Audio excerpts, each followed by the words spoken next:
சேலத்தில் திருநங்கைகள் கோவில் கட்ட அப்பகுதி மக்கள் எதிர்ப்பு தெரிவித்ததால் திருநங்கைகள் சாலை மறியலில் ஈடுபட்டனர்.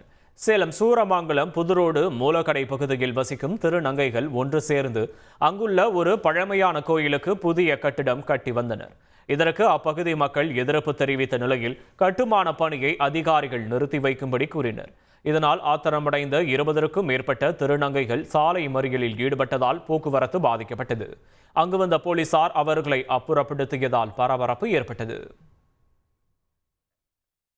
கோயில் 160 வருஷமா மக்களுக்கு கோயிலை பதிவு வச்சிருக்காங்க. இங்க தெம செய்யறதுக்கு எல்லாம் ஏற்பாடு பண்றோம். கோயில் கட்டுறதுக்கு இங்க பொதுமக்கள் மொட்டை பெட்டிஷன் கொடுத்துருக்காங்க. அவங்க யாருன்னு தெரியல. நாங்க போராடி இந்த மாதிரி பிரச்சனை பண்ணிட்டு இருக்கிறோம். எங்களுக்கு கோயில் இடம் வேணுங்க, நாங்க இதுக்காக போராடுறோம், நீங்க பார்த்து பண்ணி எங்களுக்கெல்லாம் வாங்கி கொடுத்துடணும். இது பொதுமக்கள் நிறைய பிரச்சனை பண்றாங்க, எங்களை கோயில் கட்ட விடாத, இதை நீங்க தான் பார்த்து பண்ணி தரணும். அந்த கோயிலை கட்டுறதுக்கு இப்ப நாங்க எல்லாம் பங்காளிங்களா ஒரு 150 பங்காளிங்க சேர்ந்து எங்களால முடிஞ்ச காசு நாங்க வசூல் பண்ணி கோயில் கட்ட வந்தோம். இங்க இருக்கிறவங்க புறம்போக்கு இடத்த கோயில் இடத்த வீடு கட்டிக்கிட்டு எங்களை கோயில் கட்ட விடாம எங்களை ரொம்ப அராஜகம் பண்றாங்க, ராவடி பண்றாங்க. எங்களை கோயில் கட்ட விட மாட்டேங்கிறாங்க.